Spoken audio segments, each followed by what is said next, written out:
Hello ladies, gentlemen, boys and girls and anyone in between, and welcome. Now as schools closed for summer, for the Rona, I thought I'd teach my daughter here, who wants to be a YouTuber by the way, thought I'd teach her history. Are you happy with that? Yeah. So today is the history of the Suzuki motorcycle. Okay. You know, I have a Suzuki. The founder of Suzuki is called Michio Suzuki. He actually started Suzuki company by building those little reels that you see on when you sew. Yeah. When you sew. So in 1909, Michio Suzuki founded Suzuki Loom Works in a small coastal village in Japan. He even invented a new type of weaving machine, which is very interesting, and he sold it overseas, and he focused on that for 30 years. So despite the success of Suzuki's looms, Suzuki wanted to expand into the automobile business, like cars and motorbikes. So he started a few projects in 1937, and within 2 years he's completed 7 prototype cars. Now the production of Suzuki's new cars halted because of World War II. World War II started, so the Japanese government thought personalised vehicles wasn't a necessity. So he stopped doing that and he started building the looms again. Business yet again boomed for Suzuki, especially as the US government approved shipping of textiles to Japan. But that was short-lived because the silk industry actually went bust it collapsed in 1951. But after World War II, the Japanese had a great need for cheap, reliable and personal transportation. So here comes Suzuki motorcycles.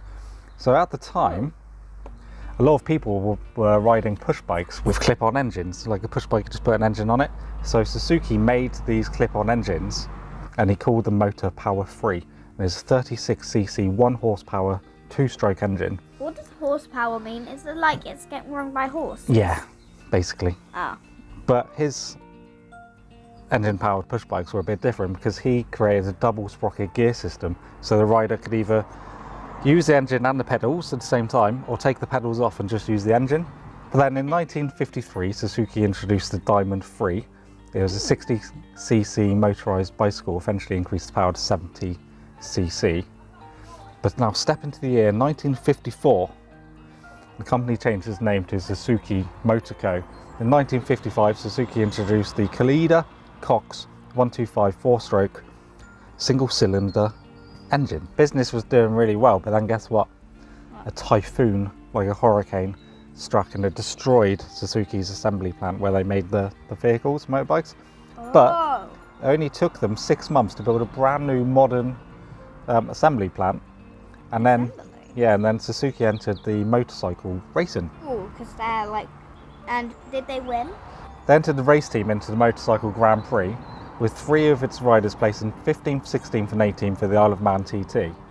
Now in 1962, Suzuki won the 50cc Grand Prix motorcycle racing with a battle of Honda and Kreidler, and they ended up winning the Isle of Man TT. Now, in 1963, Mitsuyo Ito made history by becoming the first Japanese rider to ever win the TT. Ooh, Japanese? Yeah. It's like what I speak when I'm in Aikido sometimes. Yeah. Like Ikkyo.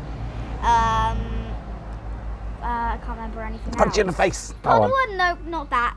Suzuki wins both the Riders and the Manufacturers Championship in the 50cc and the 125 class. After that, they entered the American market by opening a factory in LA. Then the T20, also known as the X6 or the Super 6, was introduced as the world's fastest 250cc motorcycle with speeds of up to 94 miles per hour, or that's 152 kilometers per hour. And it caught the attention of every biker around the world with a peak of over 5,000 produced monthly. And Suzuki launched the T500 after that with an air-cooled parallel twin, and it was the largest displacement of any 2-stroke engine at the time. Fast forward to 1970. 1970? Yeah. That's a long time ago. Yeah, and Frank Whiteway, easily wins the 500cc class of the Isle of Man riding the T500. Wow. So that was... It's a long time ago. Yeah. So he like won the race? Yeah. On his Suzuki motorbike? Yeah. And then in 1971, Suzuki entered the Motocross Championship. And Suzuki win with the 500cc and the 250cc class, with 2 Belgian racers called Roger De Costa and Joel Roberts. Now, Suzuki win the 1975 motocross GP with the RM125, and Suzuki continued to dominate in the class until 1984. That's almost 10 years. They were the best for almost 10 years. And then Suzuki introduced the famous GS series in 1976 with the 750 and the 400. And they're the first 4-stroke engine Suzuki built in 20 years. Then in 1981, Suzuki Katana, as designed by German designer Hans Elmuth. The Katana is a very... the Katana is a very iconic motorcycle. But in 1982, Suzuki win the manufacturer's class of the Grand Prix Championship for the 7th year in a row. 7th year in a row? Yeah. That's 7 years. Every year, 7 years. In 1983, and the RG250 is launched as the first fully blown race replica. Motorcycle production slows down as Suzuki focuses on cars until 1998, when Suzuki introduces the GSX 1300R. It has a 1,299cc sports bike, which was at the time the fastest production motorcycle in the world. And in 2012... 2012? That's when I was born! Suzuki celebrated selling 1 million Suzuki GSX R1000s since its launch in 1985. That wasn't very long ago, right? It's only been 8 years. Because I'm 8 years old and I was born in 2012. Yeah, and 2020, which it is now, fantastic year, best year so far, I reckon. And yeah, Suzuki, I'm nearly 10. Suzuki is world renowned and respected as a motorcycle manufacturer, and has won close to 100 victories at the Isle of Man TT, and they produce nearly 2 million motorcycles per year. It's not bad for a company that started off by building weaving looms in a coastal village in Japan. I don't. My name's been Professor Epic Adam. Did you enjoy your class today? Yeah.